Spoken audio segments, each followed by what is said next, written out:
sports are the only, so if I walked into my new job, Right. which I just got hired at, Sure. tomorrow, and was like, hey, I'm on a rebuild. I'm going to be terrible for 3 years. Right. Just be patient with me. They're going to show me the door as soon as they possibly can. That's right. And you said it perfectly, where it sets you back for 10 years. Because if you give 3 years to Billy Napier, okay? Right. They're going to fire to. Billy Napier. You have to. Give him 3 years. So then the next guy, who's not going to be as good as Billy Napier because nobody's going to want that job, is going to come in for another 3 years. And then the cycle is just going to continue if you keep accepting mediocrity.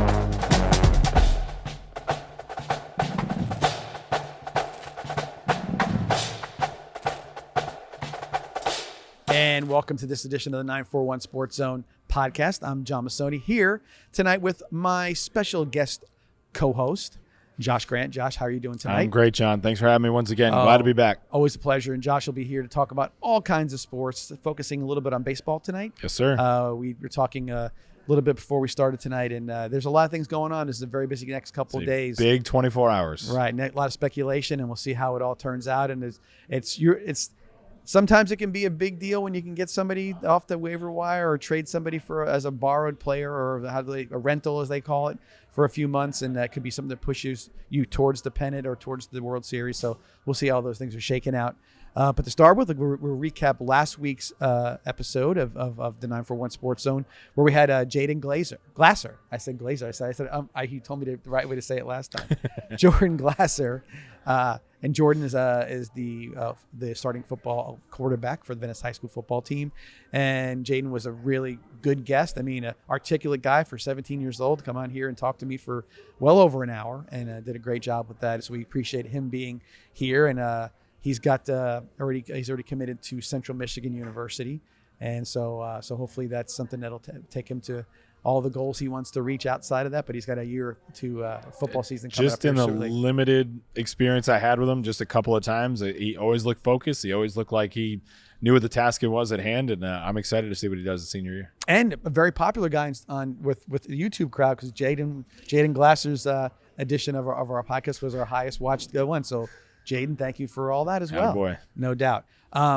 With that, I'd like to also recap this past Thursday, we taped a media day here at Douglas Jeep, and we brought in as many of the high school football coaches in the area that we could, who was available for that particular day. Ended up getting 16 of the coaches to come by, and sort of came out of conversation about how football sort of has these media days and trying to get more in touch with the local coaches.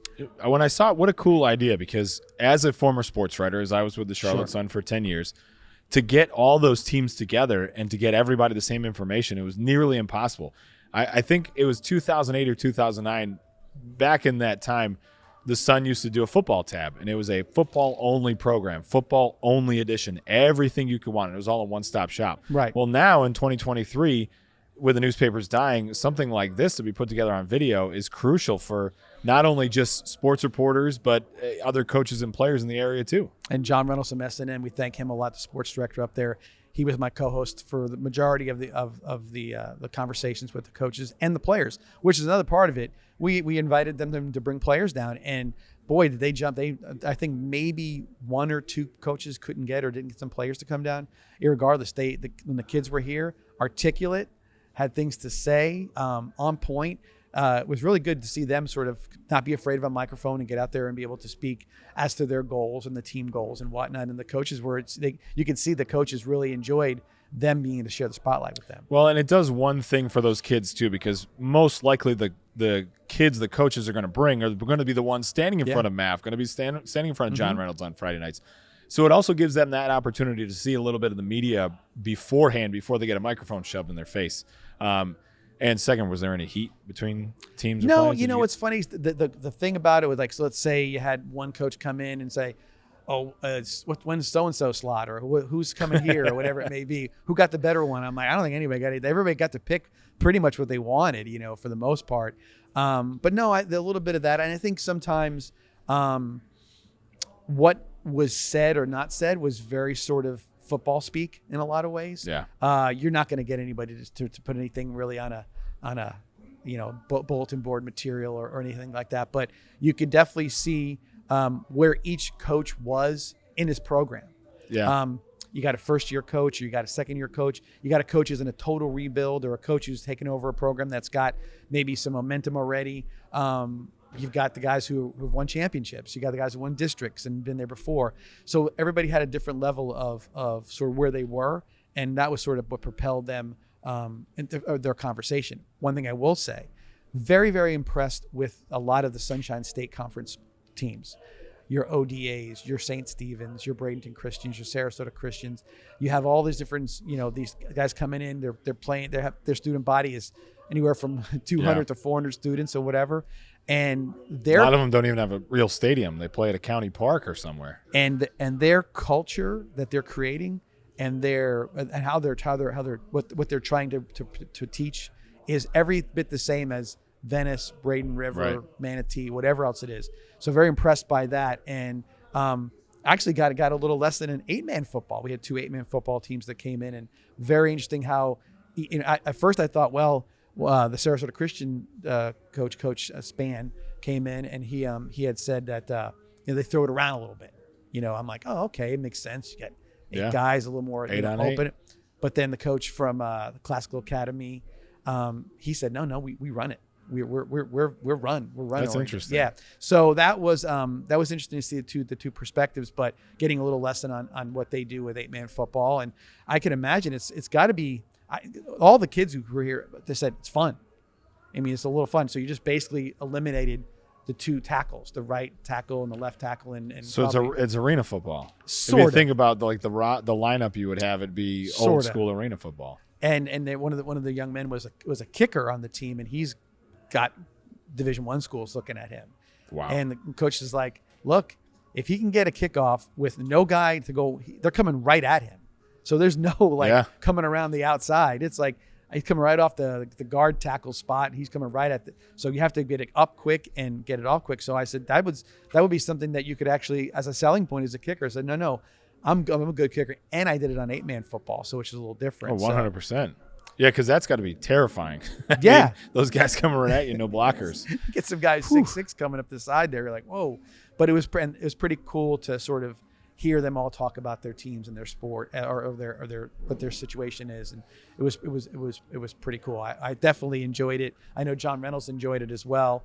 And I think everybody who came out, they liked it too, because it wasn't like an all day thing. 20-minute interview, sort of hitting the hot spots for them. And then they were able to kind of, go on next, because sometimes, the media days can be a lot. I mean, well, and that too is also the way that the 941 Sports Zone gets further on the map too, because it's not necessarily how viral you can go, but the grassroots kind of word of mouth area that people all around this side of the west coast of Florida now knows further who you are. Right. And I said, just another round of applause for Douglas Jeep, Monty Jacobs, and the guys did a fantastic job that day. They had donuts and muffins and you name it, and they were giving away footballs and all kinds of different stuff going on. They always do it big here at Douglas. Yeah, I mean, it was cool because, like I said, they were every bit as excited about it as we were, because as each coach came in and there were 15-minute intervals, there might have been 3 or 4 different teams here at one time, depending on who got here early or whatever may have happened. And Monty was mixing it up with them, and they were in. And for the most part, it's funny. They do all kind of know each other in some ways. Again, the head coach at Southeast was the head coach at ODA, so he knows those guys. And St. Stephen's and ODA were right behind after each other, and they're rivals, but they know each other very well. And so it was kind of interesting to see how they all sort of like were able to speak to each other. There was, Palmetto was here and Braden River was coming in behind them and that kind of stuff. So it was kind of fun to see them all kind of together and being able to sort of commingle. And probably at that point, there was a lot of heat conversations about, how hot the summer was, and thank God that's over with and we're coaching football again. It's funny watching, and you hear about this a lot in the pros and in college. They're all such creatures of habit, head coaches. They all kind of do the same thing. but yet they all look for these tiny little weaknesses and little chink in the armor when everybody does the exact same thing. But what small advantage is going to get you over the next guy? Yeah, and you're right, because summer workouts, you hear a lot of the same thing. It's brutal, it's hot in the morning. I'm doing this, we're pushing sleds, whatever it may be to get conditioning done. It's all kind of there, but I know that they have a little something extra that they think is the magic elixir. Absolutely, it's the one thing that they do, and they ain't gonna talk about that. You know what I mean, or that kind of thing. So, but again, all that stuff being the same, all the kids know each other these days as well, because they grew up playing Pop Warner football together. Just think about Sarasota and in particular. These kids are all probably grew up playing sports together and doing things together. And, but your district for Sarasota, your district for Riverview, district for where you could be all over the place. And you're like, hey, I know that guy is one of my good friends, but he plays for them. And so that makes it interesting to see how that works, and how now with the smaller districts, there is more opportunity to schedule more local games. As we talked about 4S District 14, Venice, Riverview, and Sarasota. That's 2 games you have to play. You got 8 more to schedule. Now, depending on where you're at or what you want to do, maybe you go outside of your area to maybe get 2 games where you got a little bit more, recognition nationally or recognition statewide for the points accumulation you need to have in the season to get to the end game, which is getting the playoffs. But for the most part now, it allows for those inner city or inner county or inner 941 rivalries to kind of percolate again. Well, you can also point towards COVID for doing that, because teams didn't want to travel, they didn't want to go anywhere. So you strengthen your relationship with those local coaches and strengthen those rivalries with all the teams around you, and it just makes for a better area across all athletics. I agree. Going back to the state Sunshine State teams as well, they have to find their scheduling is a little bit more challenging in some ways. So they've only got so many schools around here. Yeah. They start picking schools from different places. There's a lot of schools, but man, may have to go to Ocala in 1 year. You may have to go to Orlando 1 year, and you may have to go. So they got some teams that they try to work relationships with, I would suppose, or they know each other in some way. And that could be a little challenging because you don't have the depth of teams around here that you can go. You find that a lot with other club sports too. I know at Venice with lacrosse and water polo and boys volleyball, you got to go and you got to find those teams. You might play a game up in Tampa, and then the next night you're down in Naples because there's not enough places to play. Right. But again, it was a very fun day. It seemed like everybody had a good time with it. And hopefully we'll make it an annual event. And so we did invite the Dennis Maffesoli from the Tribune. He was out of town, but he said, "Listen, you're archived. That might save me a trip or two." You know what I mean? Yeah, I mean, just the accessibility of everything it helps these guys out. I remember when I was at the Charlotte Sun, I lived in Northport and I was out in Arcadia. I was stationed in Arcadia, so I covered the DeSoto Bulldogs in those mid 2000s, the Shea Shine, the Shed Shine. That was some really good years, but that was every day having to go out there and watch practice and sit. Now you can access anything, and especially with things like this with the 941 Sports Zone, you get expert discussions right in front of you and you just click it right on. Yeah, like I said, and a lot of times, like I said, what's in print doesn't come across as what the coach is trying to convey, and then a lot of times you saw the personalities in some of the coaches coming out, and it was fun, to see that, because they were while they're in a media setting, it was a little bit more toned down. It wasn't after a win or after a loss or right after practice. It was sort of like, hey, they were mid morning and it was a day off or whatever it was, and they were there to kind of do something that wasn't going to take them all day, and so that was probably lend itself to them being a little bit more at ease with the situation. And that was always the toughest time as a reporter, where you want to get that reaction after the win and you want to get that reaction after the loss, but you're either gonna print expletives after you win, they're so excited, or they're going to look like they want to light you on fire after they lose. So you have to give them their time and separate a little bit. But yeah, no, I mean, it was great. I think it was a great idea born out of just the great athletics we have here in the area, and kudos to you guys, the Vibrant Aspect team, and you and John and everybody else. And it does speak to how high school football programs and other programs as well have become sort of mini university type settings where media is now an accepted part of what needs to go on. You can't rumble and grumble your way from the media, because the coaches, the parents, they want to, the kids, they want to see what's going on. that's part of it. Now it's like, hey, we got live streaming, as you and I both know. You have all these different things going on, and so you can watch games all over the place. Where you can find a game to watch on a Friday night where you couldn't do that before, and the kids like it. And I would imagine, just taking a big reach here, but I got to imagine that if a kid's getting recruited by whoever, college, and they're like, hey, he was just on a some local podcast or whatever, or some media day, they might tune into that and see how he responded to a question, or how he carried himself and that kind of thing. And so it's got to be something that's now it's become just part of it's been woven into the fiber of what everybody does, and the kids get a chance to show themselves off a little bit. And through all these ventures and all the exposure to media, I mean, it's making them it's helping them with media training before they have to go sit in front of colleges, and it helps with recruiters. They kind of know what to say now, whereas 10, 15 years ago, you're asking a kid after a game as a reporter, we've all done it. You're doctoring that up a little bit, because now they kind of know, oh, well, Travis Kelce said this in the media, so I'm going to frame it this way and make it sound like him. So, I mean, it's only doing good things, and it's only helping kids get further offers and more exposure to what's going to happen on the next level. Absolutely. And obviously today being Monday, our tape day here for the 941 Sports Zone, high school football preseason kickoff training. Crazy. It's workout already here. Started. Yeah, so they started today. All the schools in the area started their workouts, and I know that it's for the kids and the coaches as well. It's nice to really be able to start playing football. Before the conditioning is what it is. It has to be there for them, but now they get to actually practice football. And I know they're all happy to do that. And the 18th, which is 19 days from now, is the kickoff classic. So football will be live and in color on August 18th in a lot of the campuses in this area. I love the 6 a.m. practice or 5:30 a.m. What time do they get out today? I think it's 6. 6 a.m. And midnight madness for a lot of high school basketball teams. It's just such a cool thing. It's that day. It's opening day. It's literally opening day, and it's good to see they're out there. As I saw today, they're out there working, and everybody's working towards that big goal. Yeah, no doubt. And it's good about it is that everybody's got it's 0-0 right now as far as record's concerned.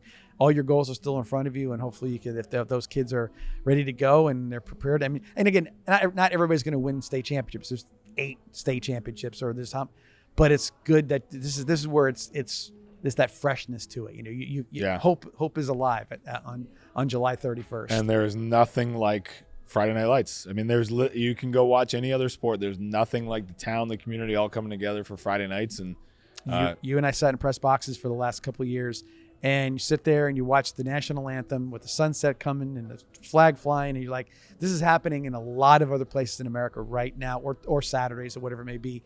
And you just know everybody's got the same feel to it. Community based, everybody coming for the root for the home team, which is a really cool thing. And it's very much what the backbone of how America operates. Everybody has a different experience on that night, but everyone's there for one thing, and that's to support their local team. No matter if you're a Venice Indian, a Sarasota Sailor, Riverview Ram, whichever one, you're there to watch your team. You're there to root on your community. Exactly, 100%. With that, we'll take our first break here tonight on the 941 Sports Zone. Come back, we'll talk a little. I know it's our state segment coming back, but we're going to talk heavily about baseball. Obviously, a lot of things going down in and around all of baseball, the Rays as well. You've got some news that you told me a little bit before we started. So with that, we'll be back here in a few seconds with some more talk about the Rays and baseball around the country. See you back here shortly.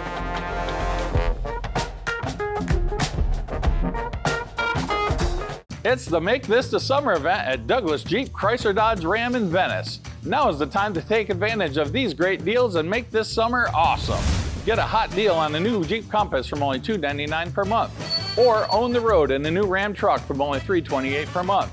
Make waves with the new Jeep Grand Cherokee from only $399 per month. Don't miss the Make This the Summer event going on now at Douglas Jeep Chrysler Dodge Ram in Venice. Who has the area's hottest deals on hot new wheels? Douglas does!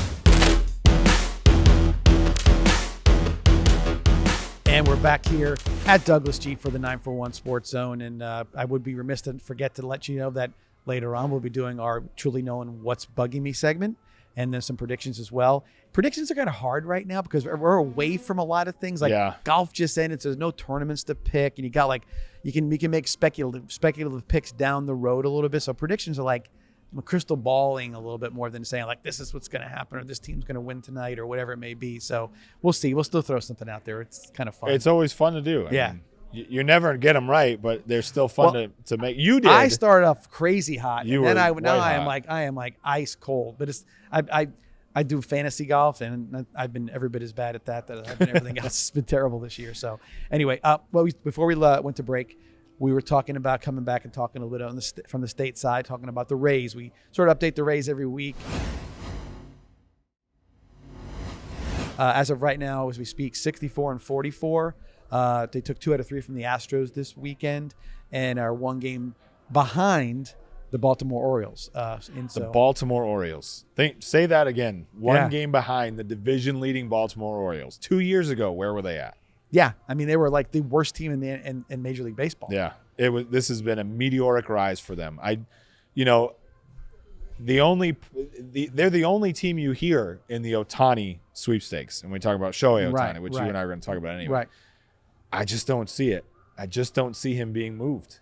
Well, I think we didn't get into the meat of it all. I think big market for Ohtani, market that he's probably comfortable in. There's a very big Japanese fan base in the LA area. Yeah. So he's got that comfort level there as well. He can get the money from the Angels. They've already proven they can if they want. If not, I mean, the Dodgers are how many miles away? He might end up there, but I would tell you that I think the Angels probably had to put it out there into the orbit and saying he's available to see what somebody was going to get real desperate and want to rent him for a few months and give up the whole farm system to do so. So they did their due diligence. And I think everybody who, from the Rays down to anybody else who was looking, probably said, okay, if you're going to put it out there, let's see what we can chum the water and see what we can come up with. If you're looking at the Orioles, and of course you want to win, but you would have to give up a lot to get for 2 months of Shohei Ohtani. They're not going to pay the money Shohei Ohtani is going to command. I mean, $500-600 million. But you do, the benefits of Shohei Ohtani, obviously international marketability. Absolutely. You get the Japanese money coming in. Correct. I mean, it's a big windfall for whichever team is going to get them. But I just don't see, if they go out and they have to get rid of 5 of their 6 top prospects, including Jackson Holiday. Yep. You'd be insane to do that. For 2 months, you might win a World Series. But what if you don't? You just gave up your top 6 prospects. Absolutely right.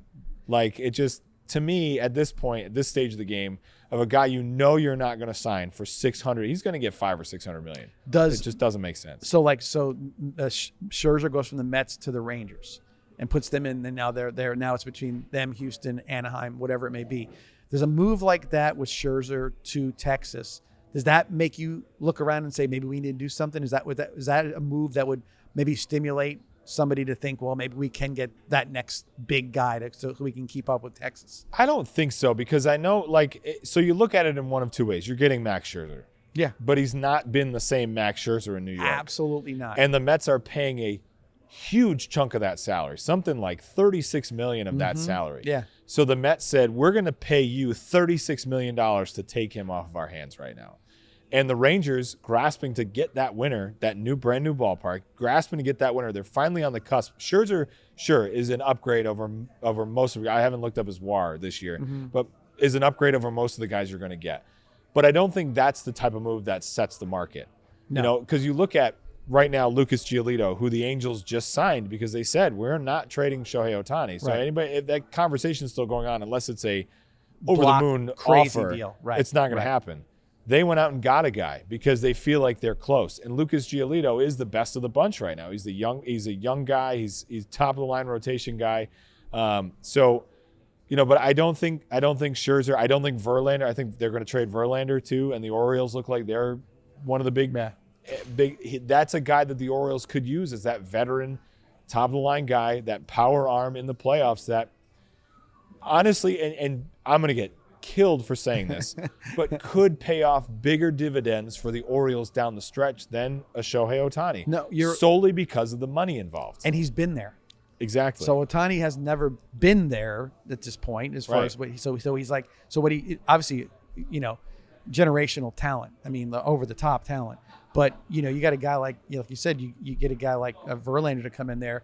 That guy's been down the road. We know what he is. So if let's say, I don't know, you're at ALCS, you're sitting there and you got it's game 3, you're 1-1.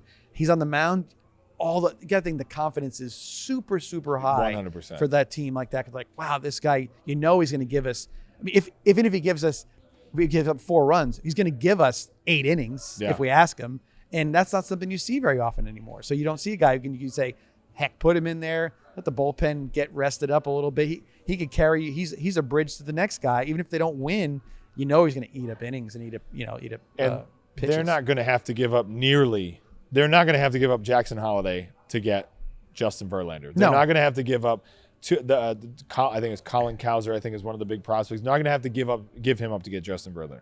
Sure, are you going to give up a couple of good prospects? Absolutely. But it's not going to be the same value going to Anaheim for Ohtani as it would be going to New York for Verlander. What team, and I'll give you a kind of a large circle to kind of work out of, what team you think would benefit the most from a splash player coming on their team who needs a boost right now? And AL, NL, whatever you say. I really don't. You don't see a lot of teams who need a splash player right now. The moves just, they don't necessarily you need pieces. You don't need splash right now, because if you have to go out and get that splash, your team's not that good anyway. Well, the teams that normally do it, Dodgers, Yankees, Red Sox, let's say those teams. And they're not doing there. it. No, they're absolutely not there. not. Right. So, I mean, I think you're right. And I think a lot of times I think we're looking at, a lot of these teams we're talking like the Baltimores and whatnot, even Texas to a certain extent. These are teams that are sort of following this Rays blueprint. Okay. Yeah. Like if you woke up from an 18-month nap and you woke up and said, let me see what the Orioles are doing, and listen to the announcers praising how this guy and this guy are these unbelievable players. Like, who is it? Right. These guys have just come on the map in the last 10 months, 14 months, maybe longer. And you're like, these guys are some of the biggest contributors and biggest players that are out there right now. Then you're like, I don't even know who these guys are. But they talk about the culture of the team. They talk about everything else. Man, it sounds a lot like the Rays when they look at that situation. And I can look at one position on that Orioles team that has really kind of signified this rebuild, and that's Adley Rutschman. Mm-hmm. One of the best catchers, up-and-coming catchers in the league. I mean, since he came up, their record is ridiculous since he came up from and that's AAA. The name I hear all. That's the name. You're like, wow. I mean, he's not being spoken of as a nice new guy. They're speaking about him as he is the catcher you want. He's the next guy. Joe Mauer. That's the guy, right? 100%. And so you look at that, and so that you say these guys are now in the process of saying maybe we don't need a splash guy because these guys are going to become those splash guys. They're working their way towards being the guy that everybody wants. Yeah. So there's obviously some guys that would go fit in good places. Mm-hmm. Sure. I don't see the White Sox, Luis Robert, who is arguably the best center fielder in the game right now, most pop if you look at him. He could go somewhere, but I just don't see the White Sox moving him, along with Dylan Cease, their number 2 guy. I just don't see them moving him. So the splash deals, if there would have been one, there already would have been one. Right. Because then the dominoes start to fall after that. That's right.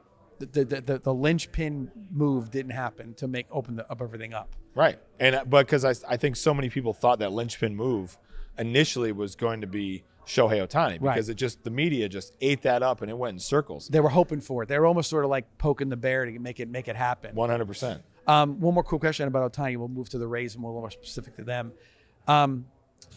Does Ohtani's next contract reflect him is he going to get 2 salaries? That's what I'm asking. Is he going to be a guy, or do you get the bundle discount with him by saying like, well, yeah, I know you're a pitcher and you're a hitting DH or whatever else you do, so we're going to pay you two salaries for what they're worth? Or did you say, no, you're one human being, you're not going to do this continually, there's going to be a pick your poison moment for him, and that's how we're going to pay you? What do you think he's worth, and is that a possibility? See, I don't think you can categorize him, but what I do think he'll do is I think now they're going to look at Ohtani, and you're going to say you're going to get a guy, Juan Soto. What's Juan Soto going to be worth? Right. Juan Soto is one of the best players in the league. What's he going to get? So I don't think you can categorize Ohtani as either a pitcher or a hitter. I think you're going to get the total package, and he's good. He's his own market in itself. Exactly. It's 100%. It's going to be $500-600 million, and that's going to change a lot of the way the economics are in baseball. Is now the contracts. That's going to be the linchpin. That's going to be the base. And as well. Look at Jonathan Taylor with the Colts right now. Right. I want $16 million. You're not getting that. No. Not what Saquon Barkley just got 11? Yeah. Whatever it was. So these contracts, you're going to look at these guys that have these outrageous demands now because they're going to look at Shohei Ohtani and go, I can hit 330 and hit 40 home runs. Right. I should be worth that much money. It's not going to happen. He's in a class of his own. He's a league by itself. You earlier said the Rays made a move earlier today. Yeah, Aaron Savale from the Guardians. They traded AAA first baseman Colin Manzardo, who's the number 37th prospect in baseball. I love the move. I've always liked Savale. He's 5-2, 2.5 ERA, I think. And what he does is the Rays have the lowest ERA pitching staff in baseball, and he makes it even lower. Right. And he's going to be that innings eater guy, that 3-4 slot guy that's going to really solidify the middle of the rotation. And most of all, he's under contract. He's under team control for the next 2 years. So the rest of this year and 2 years after, he can't be a free agent until 2026.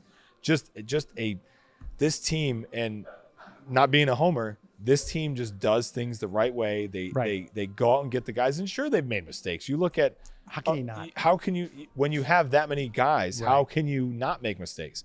But they make a lot of the right moves, and this was a big one. This was a big one to strengthen that pitching staff. I'll say this.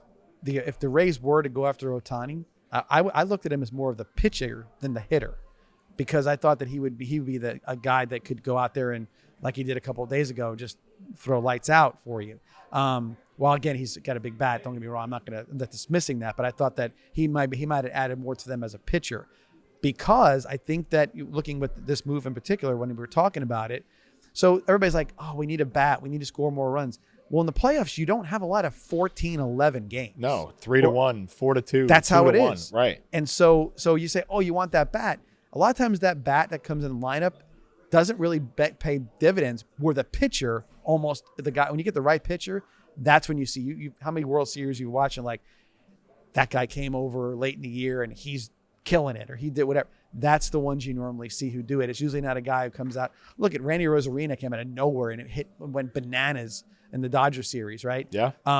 He wasn't a guy that you expect that to have happen. So guys get hot hitting, but pitchers are that you usually know what you're getting with a pitcher unless he gets hurt. If he's healthy and you know how many innings you're going to get from the guy expectation wise, all the leadership situation, the ball's in his hand on every play or every pitch, I should say.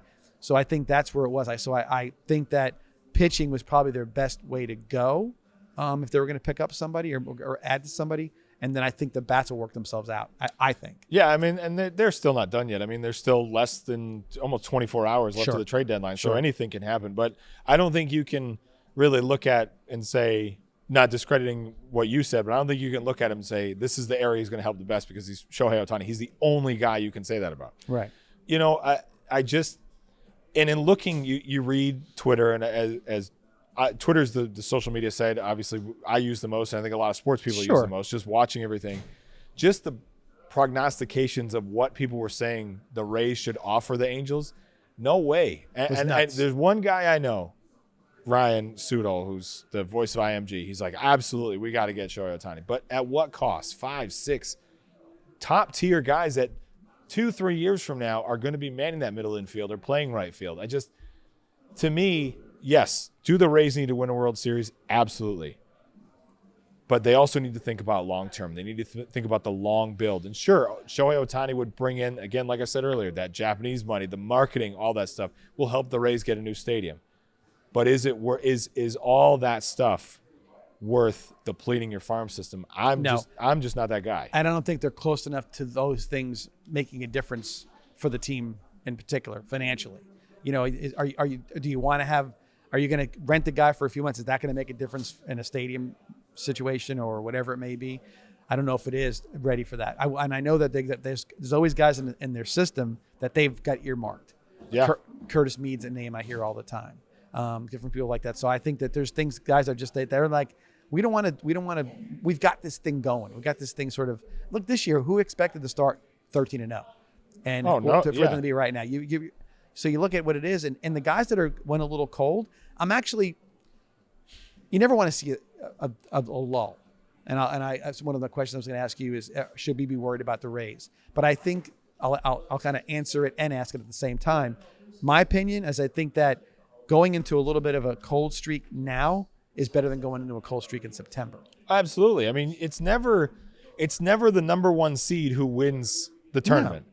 It is, but yeah, I know what you're saying. On a regular basis, it's not. You don't earmark the number one seed as this is who's going to win the tournament. It's whomever gets hot at the right time. So the regular season is to get to that postseason. That 162 games is to get to that 20 games that you're trying to get to win a World Series. So sure, are they going to have cold streaks? Absolutely. That's why they play 162 games. So the Orioles are due for once as well. You know what I mean? They can't stay, and that's where the youth comes in with the Orioles, and that's why they need a veteran presence, I think, in that clubhouse, because when you go on those cold streaks, because these young guys only know success right now, right, on the major league level this year, when's that veteran leadership going to need to kick in and be like, okay, you're 0 for 16, stay the course, row the boat, all the cliches you can think of. And that's what the Rays are doing right now. If they go out and make a big splash, I don't think of course, a big splash is always going to be helpful for your team, but is it going to win the next 13 games? No, not necessarily. It's building those pieces. It's adding to those weak spots that are going to help you get to that World Series, and it's a Super Bowl and NBA, whatever else you want to have. Last question for you: who is the team that's not necessarily in the playoff picture or in the playoffs right now? At the end right now, who's the team that you could see coming flying up either from National League or American League to make a move to get into that wild card position or even a division win? The AL East is going to be fun till the very end. And Toronto, I think that they're. It's whomever gets hot, because they're all right about the same record, within a few games. If you look at, I think the only team that's really out of the picture is the Red Sox, and they can get hot at any point. Sure. That's the best division of baseball for a reason. I think everybody else, the AL Central is good for bad baseball. Like that's going to be a fun watch down the stretch just to see which mediocre team's going to win that division, because the wild card's not coming out of the Central. Right. Period. No. The wild card's winner coming out of the it. East. That's it. But can that winner come up and sneak up on you? That's why the baseball playoffs, aside from one game for football, the baseball playoffs are the best ones to watch. With the Rays and the Orioles doing as well as they are this year, the AL Central, you look at the teams, they're all well known. They're teams for a long, but it doesn't look like they're comparable to the AL East. I mean, you look at them like, no, who can you compare, or even from the whole division? I mean, the bottom of the division is the Yankees and the Red Sox. Well, if you bring up the standings right now, which I'll do here on camera, like, at one point, the worst team in the AL East had a better record than the best team in the Central. Yeah, the Yankees. The Yankees are in last place in the NL East, in the AL, 55-50. The best team in the Central, 54-53. I mean, just the Minnesota Twins. It's going to be the AL East is going to be fun to watch the rest of the season. By the way, your phone thing, I was kind of laughing a little bit. I look at my phone all the time. That's the reference point. Now it is. Yeah. I have papers. That's an outline, but if I need to look at something, that's all I do now. The phone is, I don't think anybody, if you watch ESPN anything and it's talking about this stuff, they're never not on their phones. Well, you mentioned Schefter earlier. Yeah. Trade deadline, he's got all 4 phones out, and he's on camera. He's like, I can't talk. Out. I'm talking to some guy from the Titans, the front office. But even, you look at up and down the AL East, there's 9 games between the Orioles and the Yankees. The Yankees can go on a 9-game winning streak. They just got to get healthy. I think the same thing. You look at Texas is only 1 game up on that division as well as they've played. So, the Braves obviously I think are going to run away with the NL. I don't think there's any question there. It depends on good. They look almost near unstoppable, and they have done everything the right way. If you look at their roster up and down, they've got something like 13 or 14 guys signed for multi-years. You know, It's the Rays, man. The Rays are not.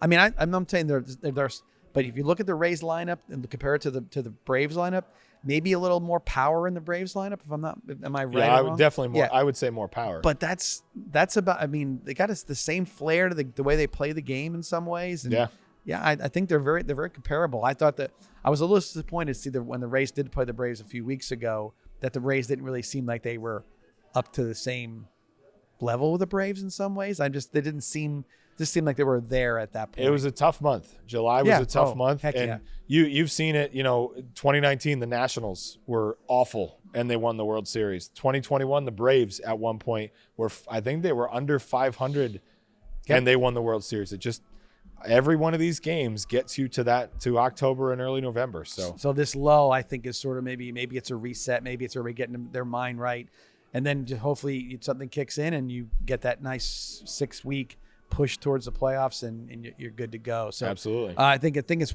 I will say this: it does add to the fact that you have a little drama.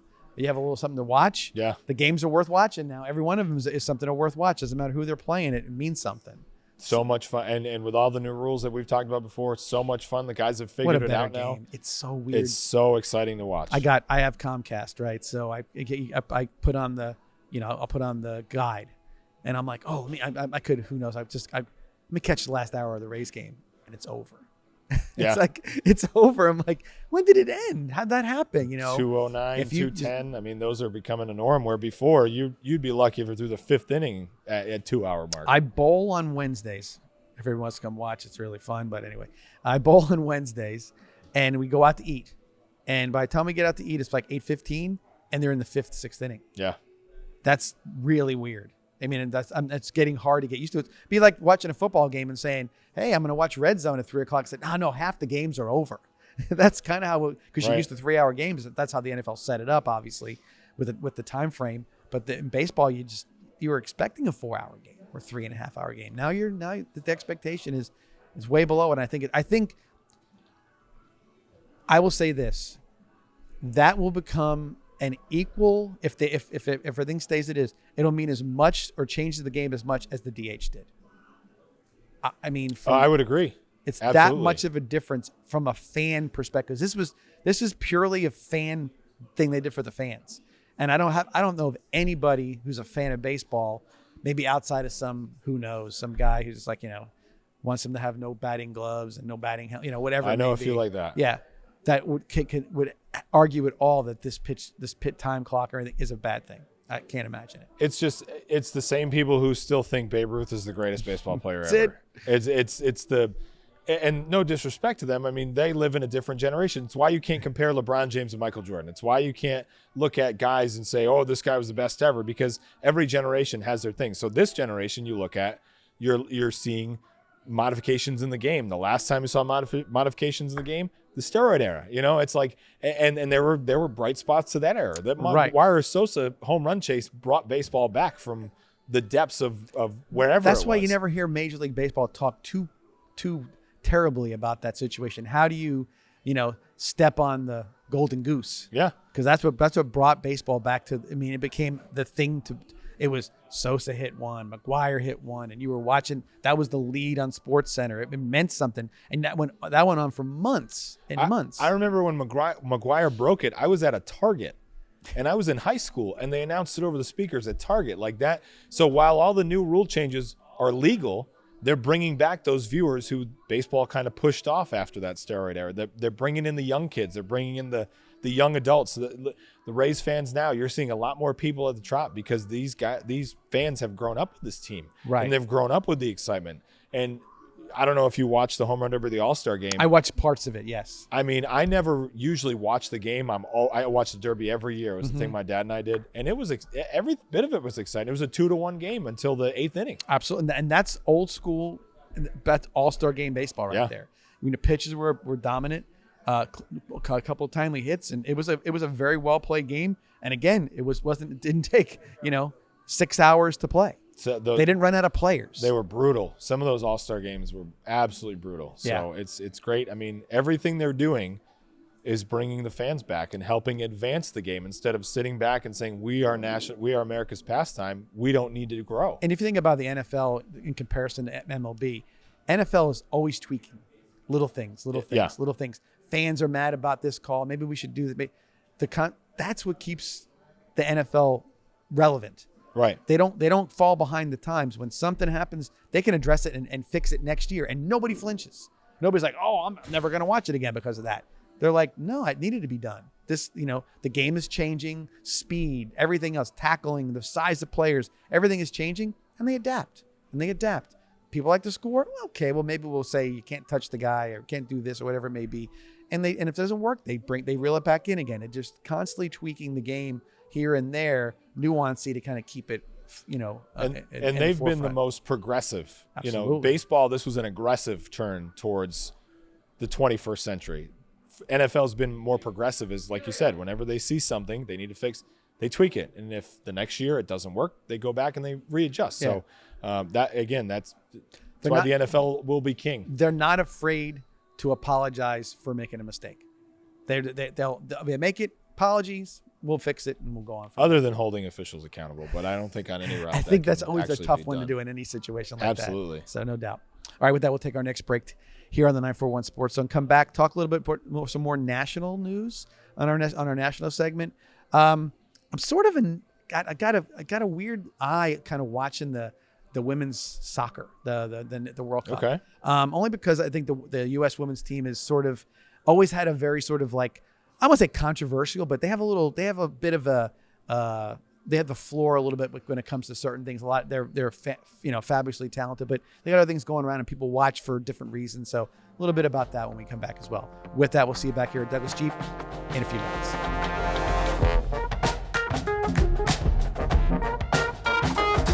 It's the Make This the Summer event at Douglas Jeep Chrysler Dodge Ram in Venice. Now is the time to take advantage of these great deals and make this summer awesome. Get a hot deal on the new Jeep Compass from only $299 per month. Or own the road in the new Ram truck from only $328 per month. Make waves with a new Jeep Grand Cherokee from only $399 per month. Don't miss the Make This the Summer event going on now at Douglas Jeep Chrysler Dodge Ram in Venice. Who has the area's hottest deals and hot new wheels? Douglas does! And we're back here at Douglas Jeep and the 941 Sports Zone. And again, after this segment, come back for the truly Nolan What's Bugging Me segment so we can see what's bugging myself and my co-host tonight, Josh Grant. And Josh, when we went to break, we talked about going national. And I will start with one subject matter that's been sort of interesting to me is the U.S. women's national soccer team. Current World Cup going on, New Zealand. And I was sort of kind of watching and there seems to be, and maybe it's, I don't know, seems to be that there's a little less coverage than I was expecting for this tournament. I thought that after a lot of momentum, not just from the on the field stuff, but the off the field stuff as well, with trying to get matching money with the men's team and all the different things they had sort of been fighting for the last couple of years, that you would see their games being put more on network as opposed to sort of back burner cable FS1 at a certain time or whatever it may be. So I'm a little surprised by that. You think it's because they're just, I mean, I don't know. I'm trying to figure it out myself. I don't know if it's because maybe they realize it's not maybe something that's culturally is going to have a big carry for them on the network, or is it just that's, where soccer is right now as far as where their coverage is concerned. I think it's because everybody expects them to win already. Okay. And if you look at all the ads on Fox, and I believe it's also on Peacock. It is. There's a lot of places to find it. Like but three different places to go get it streamed, and all the ads say the U.S. versus the world. So all the promotional stuff is going towards the U.S. is going to win. So I think so. They did have, as I was doing a little bit of research, they had the highest viewership of any group stage ever. Right. Against the Dutch, where they tied 1-1. Yeah. At like 6.5 million. So I think the viewership is there. I just think the excitement is not necessarily where it should be because they already expect them to win. I mean, the U.S. women's team, and I've got some people who would disagree with me, they lapped the men's team. Even that's the point. That's really the point. And so many people I think they got these false expectations of the men's team in the last World Cup that I think they're disappointed by that letdown. So the excitement, strangely, I don't know if it's there for the women's team because they expect them to win. Well, the best players in the world. It's hard to explain. The best players in the world in women's soccer play for the U.S. Absolutely. No way do the best players in the world for the men play on the U.S. team, the men's U.S. team. They're not. No, but, look at Messi. Yeah. Leo Messi joins that team in Fort Lauderdale, and they are terrible. But now he joins, and he's running laps around these guys. I mean, international soccer cannot compare to U.S. soccer. Not even close. And so, but I guess it is that, you see the men's game on network. Yeah. So that's what I'm saying. I'm like, so I'm thinking to myself, what would be the big stretch to put the women on the network where more people can find them? I think they're going to have a base of player, but especially because of this.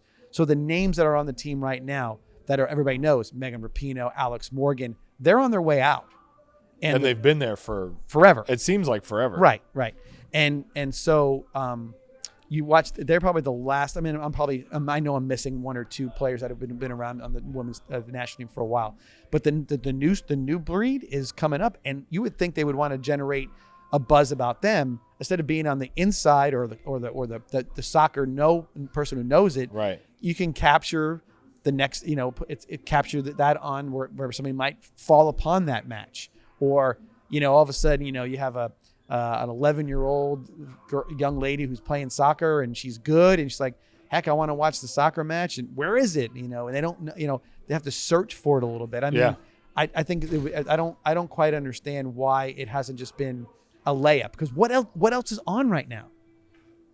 Especially in the women's game in any realm. I mean, you've got the WNBA, you've got, but nothing that's going to go, I'm going to go watch this. I need to go watch this. You can't. And if I was on the team, and after everything we did to get the money right and everything right, get all the equal pay, whatever they were going for, and now to be sort of relegated, using a soccer term, relegated to FS1, and I'm like, again, nothing against FS1.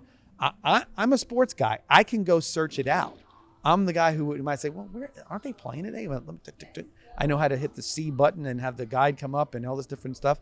But somebody who might fall upon it, or maybe with the expectation it should be on network TV, and it's not. Well, and you have to pay. I mean, Peacock's $10 a month, right? If you get the premium. So I don't know necessarily if that you got to get premium everything. You got to get the premium. So there you go. You have to have a cable subscription to watch FS1, not Fox, FS1. You have to have an additional subscription to watch Peacock. I mean, gone were the days where a lot of these events are on network TV because the streaming dollars are there. Everybody wants to get that money. So it's just, while there may have been more viewership, I think there's less exposure by putting it and burying it on those networks, because you're going to get those people who are going to go pay for it for the tournament, and then that's it. They're going to cut it. So, I love watching the women's game. I think the U.S. women, again, I said it earlier, have lapped the men multiple times, but they are only seemingly promoting two people, Alex Morgan and Megan Rapinoe. Right. And how are you going to advance to that next stage? How are you going to advance to that next person? But the men do the same thing. Yes. Who do you know who's on the men's team?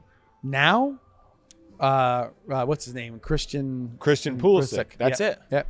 Do you know anybody else? No. So soccer has not done a good job of promoting the game, the American game as a whole. I totally agree. When you got Mbappe and you got Messi and you got Ronaldo and you got all these guys from international who U.S. soccer fans know more than their own guys. Absolutely right. Also, real quick, obviously, we're heavily into training camps right now for the NFL. First preseason game of the year comes this Thursday night. Jets versus Browns. I'm right. It's the Browns, right? I believe it is the Browns. Who would have had that one circled as the game they need to watch before Aaron Rodgers? Yeah, no doubt. Jack would have. Never would. So it would be. But so anyway, so that's the they're coming up, and preseason football. I mean, obviously a necessity to it. Obviously, very, very. But we see those every year. You see training camp and preseason injuries that have a big effect on teams. Is it just inevitable that this is going to happen? or is it avoidable? Is there something that can be done to avoid it? Do you just say, hey, I don't need to play this guy, and you don't need to put, he's going to get his reps in during, we don't put, what do you think about that? I think one thing that, and this is just my opinion, I don't know, I don't have any background knowledge of this, but with the NFL mandating that if you're a season ticket holder, you have to buy the whole package, do you think the owners put more pressure on the coaches to play those guys in preseason games? Yes. I think 100% that's what it is. I think that's why they condensed the games down to 3. They said, look, it's only 3. Throw so-and-so out there for 2 games or whatever it may be. Let's get a little something because people are paying good money to watch those games, so I think that is a lot to do with it. I think it's inevitable. I mean, when you play a sport like the NFL where the average career length of a guy's 3 years, I think it is what it is. There's no way to avoid it unless you go to just running your offense.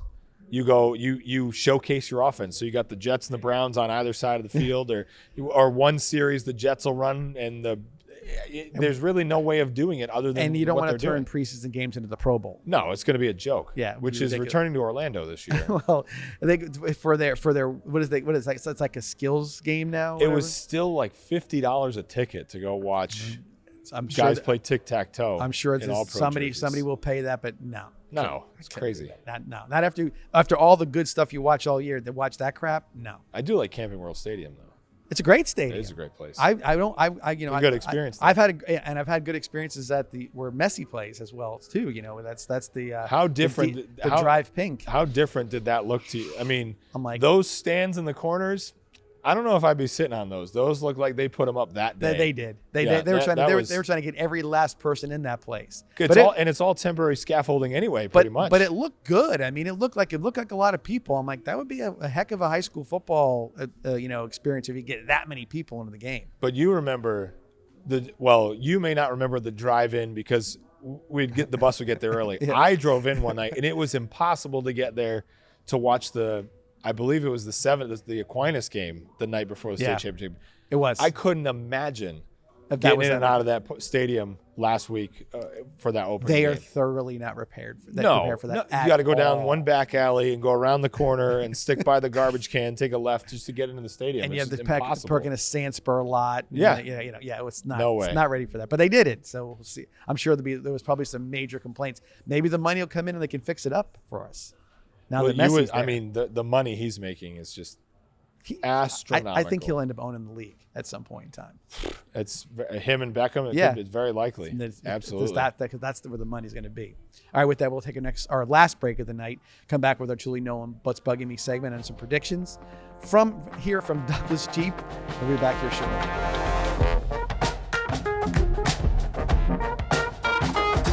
It's the Make This the Summer event at Douglas Jeep Chrysler Dodge Ram in Venice. Now is the time to take advantage of these great deals and make this summer awesome. Get a hot deal on the new Jeep Compass from only $299 per month. Or own the road in the new Ram truck from only $328 per month. Make waves with the new Jeep Grand Cherokee from only $399 per month. Don't miss the Make This the Summer event going on now at Douglas Jeep Chrysler Dodge Ram in Venice. Who has the area's hottest deals on hot new wheels? Douglas does! Back here at the 941 Sports Zone from Douglas Jeep. Our good friend Monty Jacobs just walked by, said hello to us, and we appreciate Monty's effort not only every week I should say here for the Sports Zone, but also the huge effort that went into our media day on last week. So look forward to our production crew told us they're looking at the latest Friday with that all coming out, and all 16 teams will have their chapter in the story of the Suncoast Gridiron Media Day. So, I didn't recognize him when I walked in because it's the first time I've ever seen him not wearing the state championship ring. Oh, he was wearing that. He was wearing that thing on Thursday. Okay. I mean, I figured Thursday, but today I had no idea it was him. Yeah, it's hard. It's a great ring and everything else, but it's big. Yeah, it gets in the way. Stuff. Yeah, no doubt. All right, time for the Truly Known What's Bugging Me. Thank you, Truly Known, for sponsoring this very fun segment. And Josh, you've come up with a What's Bugging Me situation. So mine is just the only thing that's bugging me is a place we've been multiple times, which is Drive Pink Stadium, is they keep calling it Miami. It's not. It's not Miami. Not even It's close. nowhere near Miami. It's not even close. It's in Fort Lauderdale. Again, like I said, I feel like I'm driving behind a racetrack gas station to get into the stadium. You got to go down several streets to get there. And no disrespect, nobody knows what the parking situation was. It's not Miami, so stop saying Miami. Like the Miami Dolphins are not in Miami. The New York Jets are not in New York. They're in New Jersey. Right. So if we could just do a rebrand of all the teams. I literally had nothing that was bugging me right now, but I just thought about this because I kept seeing Miami. It's in Fort Lauderdale, which, would you say it's 40 minutes from South Beach? Easily. At least? Easily. Because and it's actually, if you're going from the West Coast of Florida, you have to go north. Yeah. You don't even go south. You go down and over and then north up to Fort Lauderdale. And so, yeah, it is definitely a good haul away. And I think, what's funny about it is the Rays play in St. Pete. We know that. Everybody knows that. Right. But like if you watch the news, regular news, like NBC Nightly News or whatever, they're like, and here's Sam Brock from Miami. No, he's not in Miami. No. He's in Fort Lauderdale. Exactly. Don't lie to us. People are thinking, I'm going to go to Miami to go to soccer. I'm going to see Messi. Imagine somebody come in and being like, I got to Uber how far to a game? Yeah, no thanks. An hour? Closest airport, well, there's the Fort Lauderdale. But yeah, you got to Uber from Miami airport Let's stay at Miami Beach and go see Messi play, and you're traveling from Argentina. You'd be a little upset. It'd be like going to New York, and even the Meadowlands or whatever they call it now, MetLife Stadium. The big air conditioner. Is not that far. You can kind of get there. Right. That's a long haul. That's a really long But haul. even you look at the Super Bowl week when they're in Miami and the pundits are on the South Beach, Yeah. which is 40 minutes away from they're where the not game is. anywhere near it. Nowhere No, near it. So no. just tell the Good. truth. Just tell us where it's at. There you go. All right, last week, what's bugging me was sort of like a very personal situation. Everything in the world was bothering me, and I vented and had close-ups of me doing it and the whole deal. But this is also sort of a little bit of a personal thing for me. I know what's bugging me about how often I look at things, my Google searches, and I've been searching everything lately about the Florida Gators and Billy Napier and whatever else has been said. And it's bugging me is this. I understand that in a situation, of any situation, when a new coach comes in, there's a rebuild or a retool or whatever you say. Really, unless like, let's say Nick Saban won a national championship year and he said, I'm out, boys, and he's gone, and that guy gets to inherit all the riches that Nick Saban left behind. But that's not the case in a lot of cases. No, it's a full culture change most of the time. Right. So with this, there is this constant like messaging that's coming out of Florida for football that, hey, this is all good. We had to do these things. We had to make these changes. We're talking about goals in the weight room and doing all the things that we all know from being around football like we are, that's all crucial. But I don't know a lot of coaches, high school, whatever it would be, that would go through the culture change and do everything else with the idea that they really don't give a damn about winning games for the next 3 years. Okay. It bugs the heck out of me to read the messaging I'm supposed to, if it's a sandwich, don't tell me it's a filet mignon. It is what it is, right? And so I know what it's going to be. I'm fully expecting it to be what it's going to be, which is going to be subpar. Oh, you guys are spoiled, Florida fan. No, I'm not. I'm in the most talent-rich part of the country anywhere. And I understand that some things fell behind or whatever in recruiting. Maybe there was maybe a little bit, the discipline wasn't quite there. But not to say that we can't win more than 5 games. You don't want to accept a pass. Right. You can't accept a pass. It makes I'm sorry. I don't want to waste a year. So what if I said similarly, can I put a bookmark on my tickets? I'm not buying them this year. Don't let anybody sit in them, but I'm coming back. Yeah. You're asking me to say, don't worry about it. We're going to it's, root for the home team, wear your colors and do everything else. Spend all your money that you do every year and just accept this. Be mediocre. Right. I can't understand why it's okay. And the thing is this, in this retool, if you want to call it that, if it doesn't work, you stink for 10 years. Absolutely. You don't stink for 2. You're done. And you put a lot of, so if I'm the AD, okay, and at a university such as Florida, football coaches carry a lot of weight. Let's put that out there. Nick Saban, who's the AD at Alabama? The head coach though, right? But in this case, when you got a guy like Billy Napier who's coming up, I don't know. And Scott Strickland, he will be fired just as fast as anybody else will be fired if this doesn't work. Right. Okay. He's got to look at the coach and say, you need to change the messaging a little bit. You need to tell people that, you know what? We are going to try to win every damn game, and not like maybe try or, wink and nod, hey, we're doing what we're doing here. To me, that's an excuse. Absolutely. You're making a damn excuse up in summertime because you know what you're doing is not there. I want to see some coaching. I don't want to see culture changes. I don't want to see, let's go for on 4th and 8 because I'm going to teach these boys how to be tough. You do that at practice. Yeah. Not when 95,000 people just paid a bunch of money and drove hours and hours to go to the game. I'll go to practice then.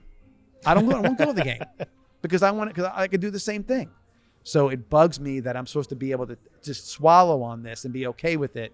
And just to say, oh, well, and everybody's like, well, you'll know how good you are in the first 3 games. So should I just not go after that? Is that the messaging?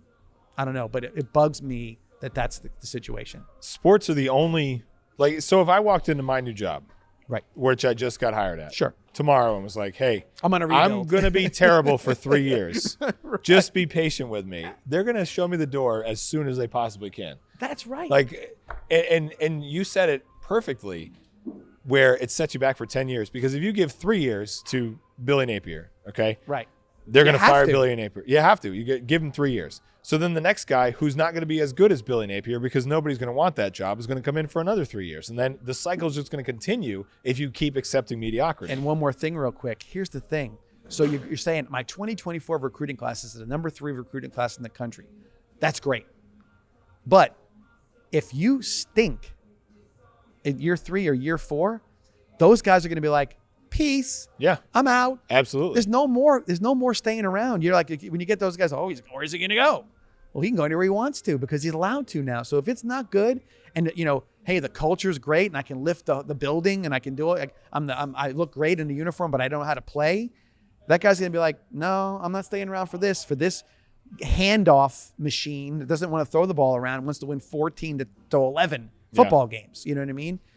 You got to keep on recruiting those guys that are on campus. You got to keep recruiting the guys that you recruited already. If you don't, they're going to be like, no, Auburn wanted. You got to keep dating your wife. Yeah, you got to keep dating your wife, and you can't do that. What's bugging me was way better than mine. My other one was concert T-shirt prices because that drives me insane too. But what are they, like $70? $40. Went to Luke Combs a couple weeks ago. Great show, had a lot of fun, and you could say. You don't have to buy the T-shirt, but I did because it was a nice T-shirt. I don't know if you know that, but 941 Sports Podcast, Sports Stone Podcast is going to have a shirt, $50 a shirt. We're making some money on it. But you get a free one. Oh, sweet. Yes. All right. I can't complain about that. All right. Go ahead. Predict. Shohei Ohtani resigns with the LA Angels. I don't think he's going anywhere. I don't think anybody else can afford him. I think the money's there from Japan. I think the international marketing is there. Again, I think this was all conjecture because I don't think he's going anywhere. That's really. You're up. I think you're right, but it was fun, and it created a narrative in the story that was kind of fun. That was really a kind of a cool thing. I make a prediction. This is really inside 941 Sports Zone, the media day show that we're producing will be the top rated show from this after this. I think we're going to see I think you're going to see if and again, Jaden Glasser did a great job. But if we have, 16 schools with coaches and players, I think we're going to see that really pop, and it'll be all up to you guys to watch it. It'll be a lot of fun. Again, coming out, probably said around Friday. So we'll let our coaches know about that as well. So next year they're going to be knocking on the door to come here. Yeah, so that's I think so. My prediction. I think 100%. So. We'll get full attendance. And with that, that's the end of our show. And Josh, it went fast because you and I are used to doing this together. And I will miss you on the live stream. Me too. Now I get to sit in your chair and be the play-by-play guy, which I like being the sort of doing my things, kind of, interjecting here and there. But I'll see if I can tune it up and get to your level with the play-by-play. I couldn't have gotten to any, and listen, I was learning every week as I went to, but I couldn't have gotten to the level that I was at without you. Literally, John Massoni is the best color man in the business for a reason. He'll tell you exactly what happens, and with all the production with Even if you don't Francis ask me. and Josh and all the other guys and the interns, that broadcast isn't going to miss a beat. It's just going to get a lot slimmer. So, well, you never know. We'll see what we can do. But with that, yeah, I do appreciate all that, Josh. And like I said, we'll be looking forward to seeing what happens this year. There's going to be a lot of good see you from high the school other football. side. Yeah, no doubt. And of course, we'll have you here a few more times before Definitely. the baseball season's Anytime. over for sure. With that, thank you for joining us again here on the 941 Sports Zone for Vibrant Aspect Media, for Monty Jacobs and Douglas Jeep, and for Truly Known for the What's Bugging Me segment. Thank you guys for watching. We'll see you here next week. Have a good one.